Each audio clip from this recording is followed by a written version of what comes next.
ฮิตเป็นแก่ห้องปังเลยครับเขาเคยไปเจาะไอ้แพงนะเอาเครื่องคืนมันก็นอนอยู่เถอะบางทีประตูน้ำกองเชื่อก็ก็ต้องแมวพักข่อยก็อ้อนอยู่พูก็อ้อนยังก็อ้อน แม่ ได้ เอื้อยอยู่ใกล้นี่ก็เขาบ่ได้ถึง บ่เอ้ย คันว่าเวลาสิเงินค้ำกับแก้กับโต๊ะต้มโต๊ะวัดสมมุติว่าเนาะ แม่เบิดนับแต่ไม่แกล้งขี้ บัตรจ่ายบัตรยังนี่คันว่าคนไปซื้อนั่นซื้อนี่คือสิเมื่อยไปรับแต่ไปตัวสิไปบ่สะอาด แล้วแต่อยากออกซอยไปซื้อผักซื้อหยังสมมุติ บ่ ว่า สมมุติว่าเงิน กันแล้วเฮาก็จะไว้จังซั่นแล้วเฮาจังเท้าไผเจ้ายังซอยกันคือเฮาผู้เดียวเนี่ยเฮากับบ่ไหว้ว่าซื้อ ซอยแมวแต่ว่าเขาสิซอยหน่อยซอยหลายนะครับบ่ฮู้แต่ว่าเขาซอย ซอยแล้ว แต่ทั้งที่มาทิมน่ะทั้งนักน่ะนักเจ้าอยู่แล้วยังก็คือข่อยนักข่อย นี่ไอ้น้องเขาไปอยู่ทั้งอยู่ในทั้งอื่นแหละบ่ได้อยู่ในนี่หยังในแม่นั่นเขาก็ว่ากันเขาสิออกผู้เท่าไหร่ให้ซอยน้องนั่นนี่ แม่นคือเขาตะแพงนี่บ้างอันมีท้องตานี่เขาก็ซอยอยู่ 2,000เขาก็ ก็นี่แต่เฮานี่น่ะบ่แปรกันดอกตอนลูกเขาใต้บ่มีเขาฮอดมาพุ่นแหละ ก็เฮานี่เอามาให้ ยังว่าเลย มาพี่เขาก็ซื้อมาให้ กินงัวปลาแดก เขาก็ตัดกระดาษอยู่กันใกล้ร้อยขึ้นปุ๊บ พาแต่งตัวดูด เอา มา แต่เพื่อนโลดลูกกับลูก เว้าซื่อๆนะคะบ่ถามมันแห่งเงียบ แม่เพราะว่าเรื่องนี้นั้นมันต้อ มั ง น ค่า คันเฮาบ่ถามแห่งเงียบทุกคน อีหยังมันก็ต้องค่านักผู้อยู่คือเก่าเบิดแหละอีหยัง เขา บ่ ก็ มี เบิ่ง ก็ได้ ดอก ขาย ที่ ใส่ เฮ้ยเฮานี่เฮาสิเว้านะ บ่เฮ้ยบ่พื้นนะเฮ้ยบ่พื้นอันนี้เขาเอิ้นปรึกษาเนาะมันบ่แม่นโยนเด้อเฮ้ยมันบ่แม่นโยนเด้อเฮาบอกเพิ่นปรึกษาคันเฮาเงียบมันแห่งเงียบ เฮาบ่มีไผสิพ่อเฮาดอกเฮาบ่ได้ออกสั่งเขาเว้าเรื่องเงินนั่นเขาต้องพ่อโตเขาเบิ่งเขาปลูกคน ฟ้าสิซอยร้ายใส่ห ก็ น่อย ง่ายซะถ้าเป็นยังมากอ่ะเงินน่ะก้อนสมมุติว่าโตออก บ่พื้นเสียน่ะบ่มีไผอยากเสียแต่เฮาก็ยังบ่อยากเสียเนาะจังซั่นซะ เขาบอก คันเอาถิ่มไปแล้วก็แล้วเลย ต้นของอีแม่แหละเงินโตเสียไปหันประกันภัยแล้วก็อาม่าก็ขายไผคันบ่โต ก็เงินเฮาเสียเองเนาะประกันภัยก็ได้ กระทึกเกินไปเสียกับบัดนี้บวกลบคูณหารค่าฮอกค่าโลกอีกอ่ะบวกลบหารอีกมันบ่มีตาเรือได้คือย้อนน่ะจนได้ขายนาคนไหน พวกเขากรุงเทพเฮาหลับเดียวเบิดนับราคาไผ รับเบิดแต่เขาก็ผากมาให้เฮาก็ผากมาให้เธอนึงแข่งก็ผากเป็นก้อนก็ผากมาให้นะ เขาให้เอาบ่อย จะปีได้แม่ละลุงนี่วะ 10กว่าปี 10 ปีแล้ว ไม่พอที่เฮา แต่ว่าบัดนี้นะไปหาหมอดึกดื่นเที่ยงคืนกับค่าเป็นยังกับค่าเขาอยู่นี่เขาไปเขาก็เว้า ตอนนั้นหมอบอกอยู่แล้วเฮ้ยตอนละลุงแรกเนาะ ใหญ่น้อยก็ผู้อยู่นั่น กูอยู่น้ำนี่ขั้นมาเป็นยังนี่เขาก็ว่าพี่นี่จะเฮ็ดอะไรเขาก็ว่าจะเป็นแม่จะอยู่เฮือนข่อยบ่ได้อยู่เฮือนพ่อเฮือนแม่ข่อยได้ข่อยอยู่เฮือนข่อยได้ถ้ามันโนตัวเลขข่อยใหญ่เบิดเลยแต่ยังจังค่า เว้าเรื่อง บ่ เว้าเรื่องหั่นนะอันนี้มันบ่ได้เกี่ยวเรื่องสมโนโตเลคือคำเว้าเขาแม่มันต้องเบิ่งใส่กัน เบิ่งซ้ำเขา เขาคำว่าเบิ่งคำว่าแม่เข้าใจบ่ อีท่าลงนึงนี่ก็อีทุ่ม2,000อีจานั่นบ่มียังแล้วมันก็อันเขาอีดีในเงินยังซื้อน้ำปูน้ำปลาซอย แต่ว่า คำว่าซอย เรา นั มาก พูดง่ายๆว่ามันนักผู้อยู่ไอ้น้องนั่นซอยกันทุกคนเบิ่งทุกคนเดี๋ยว ซอยแต่ว่าเขาบ่ได้ช่วยนักอยู่อย่างเงี้ย กายเห็นภาพมากอ่ะมีภาพว่าสิ มันนัก เขา8,000 กันแล้วเนาะมันนักแล้วก็อย่าให้มันซ่าดีกว่า ซาได้คาร์บอซาได้ลุงคาร์บอซา เอ้านี่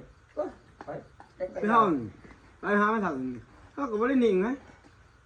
ให้จะไปก็ไปให้จะออกก็ไปบอกอ่ะ เฮ้ยคำบอกคนมีเงินกับคนบ่มีมันต่างกัน มีบ่มีก็เฮาแล้วที่ท่าน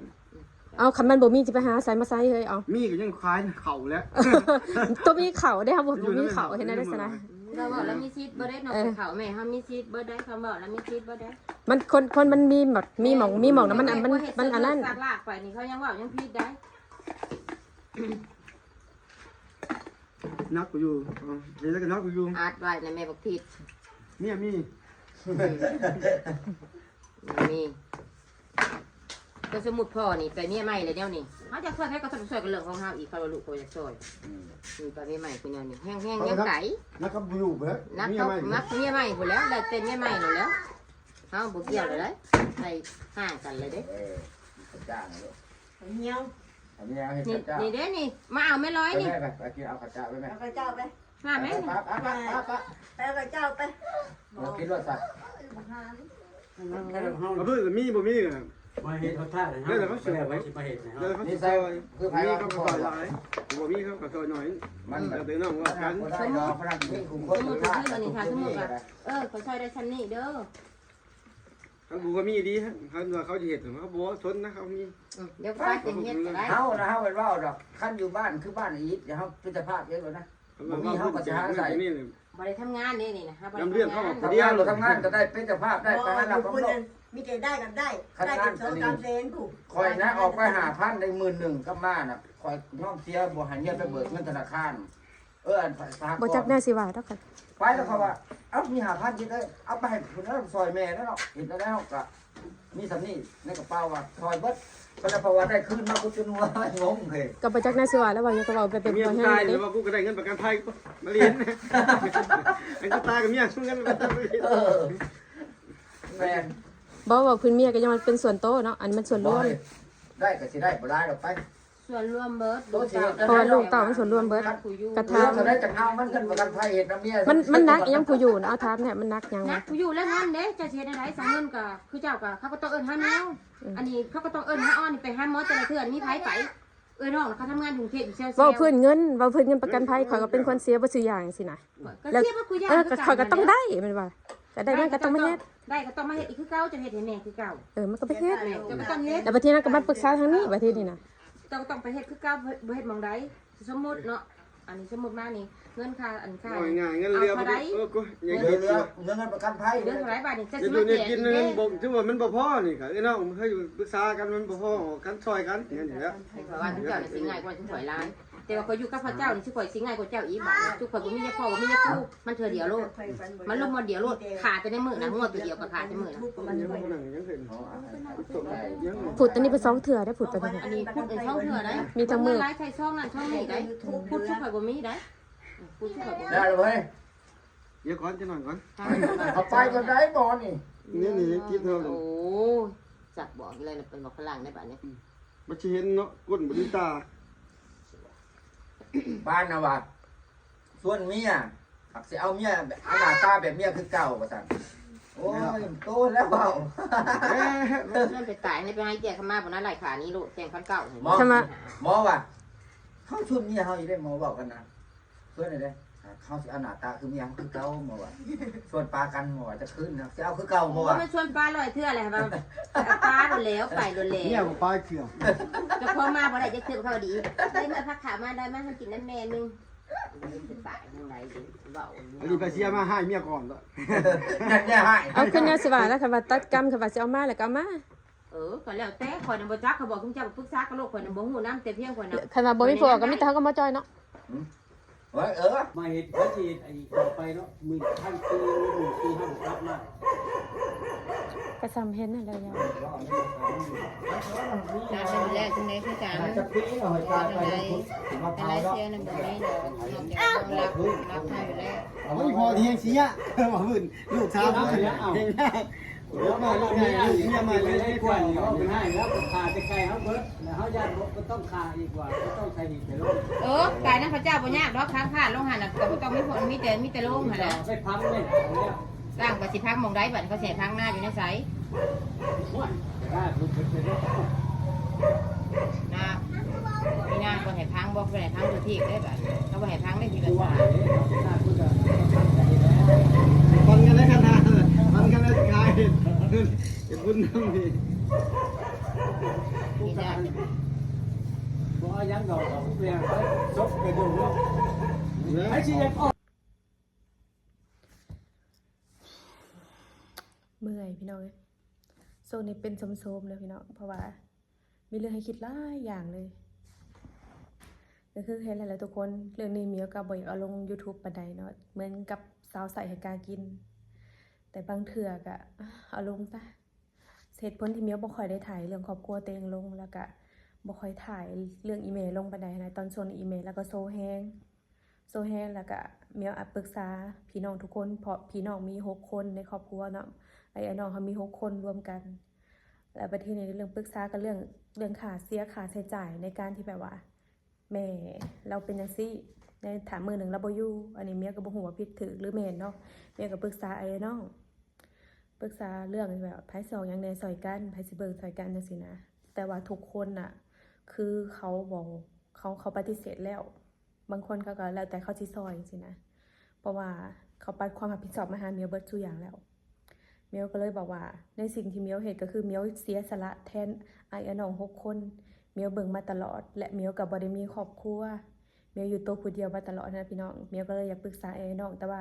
ก็คือเห็นเนาะอันนี้ก็แค่ส่วนหนึ่งไอ้น้อง6 คนก็คือมอบให้เมียวคนเดียวให้เมียวเป็นหลักเมียวเป็นหลักก็คือทุกสิ่งทุกอย่างเมียวต้องเป็นคนหาคนเฮ็ดอีหยังแบบในครอบครัวพี่น้องเอ้ยเมื่อย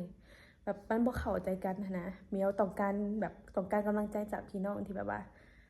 สิซอยเต็มที่เดี๋ยวเฮาสิเบิ่งเฮาสิซอยเด้อก็คือซำนี้เมียวก็แค่ภูมิใจแหละเมียวเว้าบ่ออกพี่น้องเอ้ยเว้าบ่ออกเมียวก็เลยจักสิเว้าหยังบ่จักแนวสิเว้าเพราะทุกคนน่ะ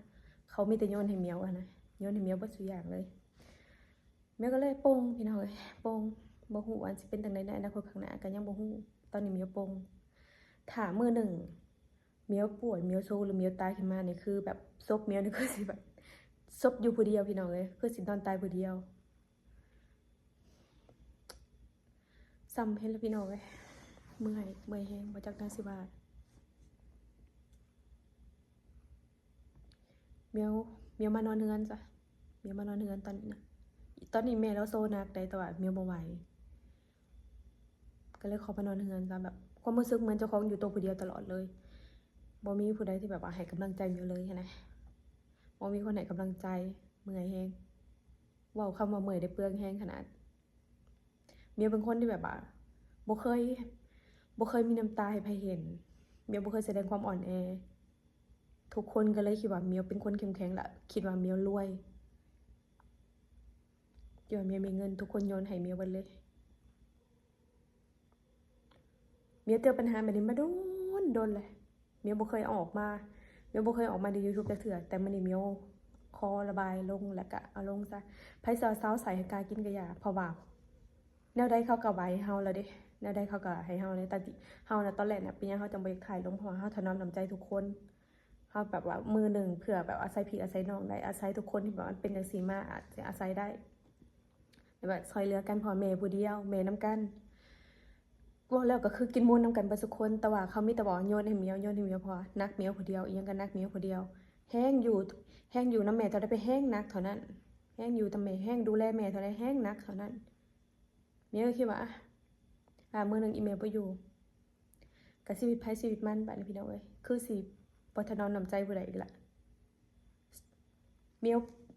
บ่อยากถ่ายเรื่องคนจังซี่ลงแม้แต่นิดเดียวแต่ว่ามื้อนี้ขอเอาลงเด้อพี่น้องถ้าผู้ใดคิดว่ามีความคิดเห็นต่างก็ถ้าบ่อยู่ในจุดเดียวของเมียวก็คือสิบ่เข้าใจถ้าผู้ใดมีความคิดเห็นแตกต่างกับเมียวตอนนี้เนาะเพราะว่าคนเฮามันเข้าใจบ่ตรงกันลูกลอยพอพันแม่เนาะพี่น้องก็มาระบายหลายๆทนบ่ไหวน้ำตาตกในเวลาเขาปรึกษาเอื้อยใหญ่น้องเอื้อยน้องเอื้อยไอ้น้องทุกคนเขาเวลาเขาปรึกษามันบ่มีผู้ใดที่แบบว่าคอยให้กำลังใจเขาเลยนะมีแต่แบบตัดปัญหาให้เขาผู้เดียวเมื่อยใช้คำว่าเมื่อยเปลืองแรงอีหลีเมื่อยไร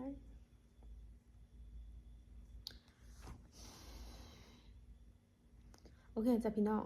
ฝากขอบขอบใจพี่น้องทั้งหลายเด้อที่เข้ามาชมเมียวไปเจอกันใหม่คลิปหน้าจ้าพี่น้องมียังการสิคืบหน้า